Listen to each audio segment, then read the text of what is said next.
Bonjour à toutes et bonjour à tous. Je m'appelle Philippe Gabillier et je suis professeur de leadership au département MBA. Quel est notre métier? Notre métier est d'apprendre à des hommes et des femmes à réussir.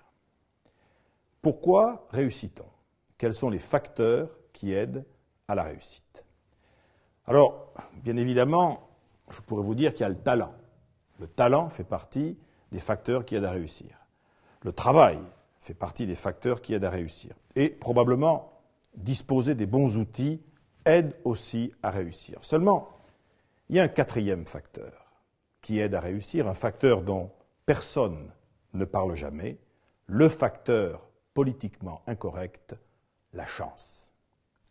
Alors bien évidemment, très souvent, je m'entends répondre, mais vous ne parlez pas sérieusement. La chance, ça n'existe pas. La chance, c'est le hasard. D'autres vous diront, non, la chance, il y en a qui l'ont, il y en a qui ne l'ont pas. Je n'en sais rien.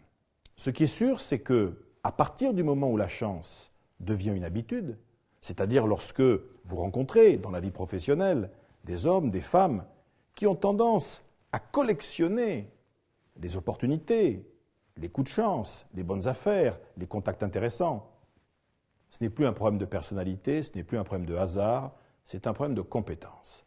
Et l'idée que je voudrais vous proposer aujourd'hui, c'est que avoir de la chance, ça s'apprend et ça peut se développer. Alors, ça peut paraître totalement incongru. Je vous propose que nous essayions d'aller un peu plus loin. D'abord, qu'est-ce que c'est que la chance? La chance, on pourrait définir ça probablement comme étant la capacité qu'ont certaines personnes à créer autour d'eux les conditions d'apparition des opportunités. Dans le fond, on pourrait dire que les gens qui ont de la chance, c'est les gens qui savent gagner les concours, mais pas n'importe lesquels, c'est les gens qui savent gagner les concours de circonstances. C'est-à-dire qu'ils vont avoir une capacité à travers les relations, à travers ce qu'ils vont faire, à créer des ouvertures autour d'eux. Alors, qu'est-ce que c'est qu'une opportunité, dans le fond, dans la vie professionnelle, la vie personnelle?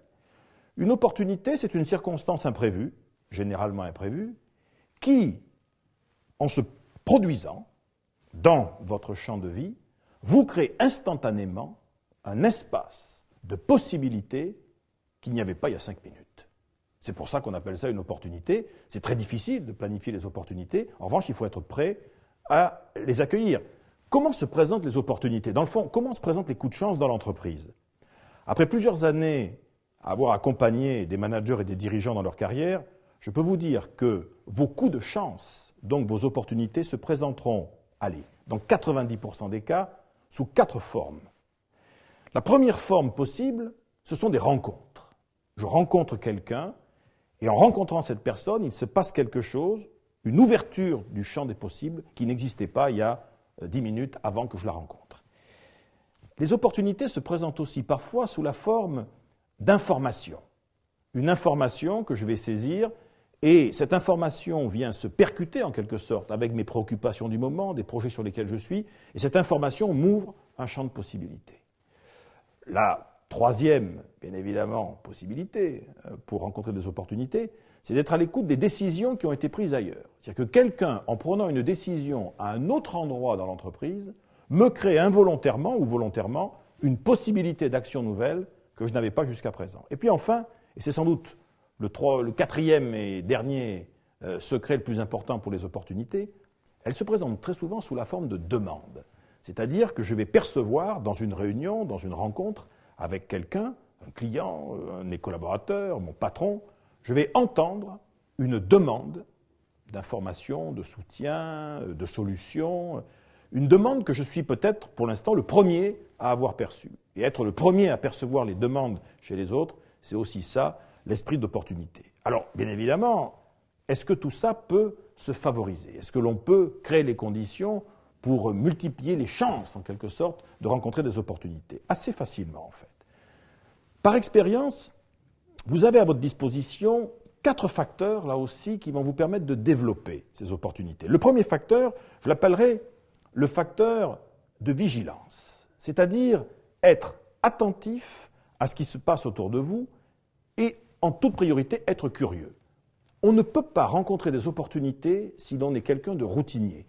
La chance déteste la routine, la chance déteste les habitudes acquises. Pour pouvoir rencontrer des chances nouvelles, des opportunités nouvelles, il faut sortir du cadre.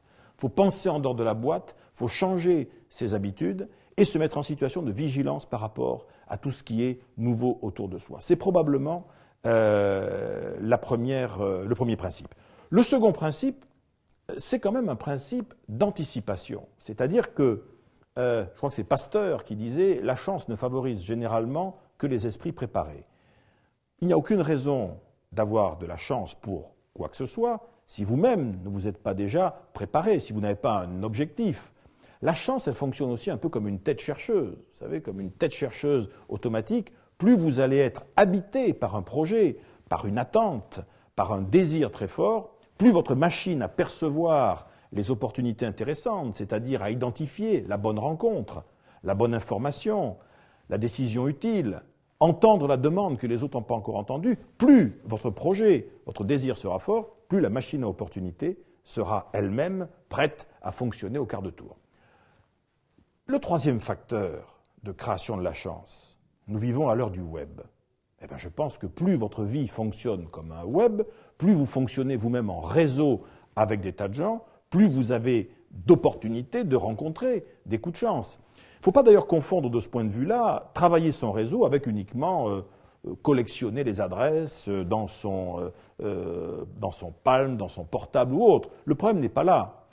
Celui ou celle qui crée des réseaux aujourd'hui, ce n'est pas celui qui collectionne les adresses des autres. C'est celui qui passe son temps à essayer de mettre les autres en relation, c'est-à-dire d'identifier, par exemple, dans la demande de l'un, le contact que vous connaissez et qui pourrait l'aider. Être celui ou celle qui crée les liens, qui met les autres en relation.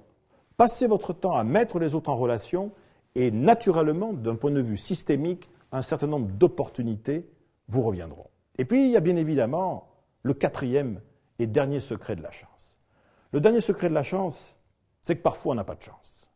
Et donc, il y a des échecs, il y a des conflits, il y a des drames, il y a des erreurs. Les choses ne se passent pas du tout comme on avait prévu. Les chanceux rencontrent tout autant de difficultés que les malchanceux. Simplement, ils n'en font pas la même chose. Parce que la chance, ce n'est pas uniquement ce qui vous arrive, c'est ce que vous allez faire avec ce qui va vous arriver. C'est la capacité que vous allez avoir aussi à rebondir, à utiliser un échec, une difficulté, une malchance, comme un produit de départ, une espèce de matériau de démarrage pour recommencer autre chose.